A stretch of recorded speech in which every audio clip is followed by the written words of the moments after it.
2 minutes pour comprendre. Aujourd'hui, le thé. Je suis avec le professeur Gilbert Deray. Vous êtes auteur de Choisissez votre destin génétique. En quoi le thé va modifier mon destin génétique? Expliquez-moi ça. Eh bien, parce que le thé, et c'est surtout le thé vert, parce qu'il n'a pas été oxydé comme le thé noir, donc il garde quelque chose qu'on appelle les catéchines. Retenez ce mot. Les catéchines, il y en a 4. Elles sont exceptionnellement efficaces sur votre santé, parce qu'elles vont aussi, elles, moduler votre état génétique.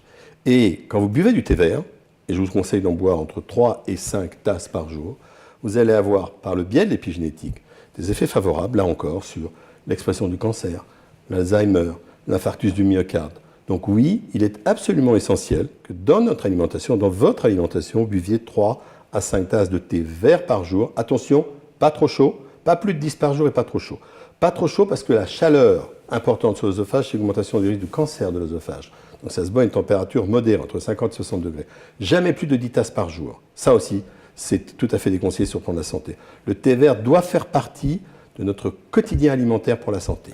Alors pourtant, lui, il n'est pas intégré dans le régime méditerranéen? Non, il ne l'est pas. C'est tout l'intérêt d'avoir une vision qui est plus large que ça. Qui est plus globale. D'avoir une vision un peu du monde et d'aller prendre ailleurs ce qui est bon, comme le thé vert. D'accord. Alors par contre, il faut être bien clair avec les gens qui nous regardent.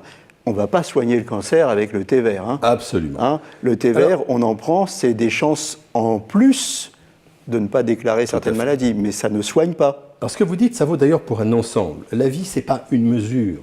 C'est emparez-vous de l'ensemble de ce que je propose, l'activité physique, le régime méditerranéen et le thé. Et c'est en faisant cet ensemble que vous allez diminuer votre risque médical.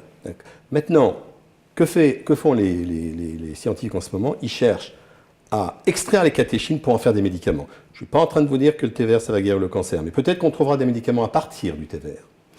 Voilà, écoutez, buvez du thé vert à notre santé et surtout à votre santé.